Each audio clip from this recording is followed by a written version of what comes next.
Now, when you talk about the scheme of this act, the act came into force on 13th September 2005, where the act consisting of 36 sections which are spread over 5 chapters.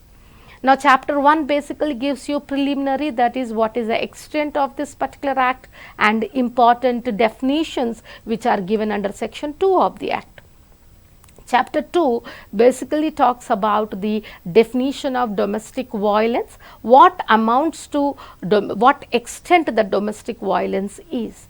Then chapter 3 talks about the powers and duties of protection officers, service providers, etc. So, there are several authorities laid down under this act. What are the powers and duties of these officers and the service providers are given. And finally, chapter 4 says about what is the procedure, how a woman, if at all she has been tortured at her place or where a domestic violence is committed against her, what is the procedure and what kind of orders and reliefs she can claim for protection of herself. And finally, the powers of the state and central government with regarding to the better implementation of this act under the chapter 5, that is miscellaneous. So, this is the scheme of this act which has been passed in the year 2005, that is 13th September 2005.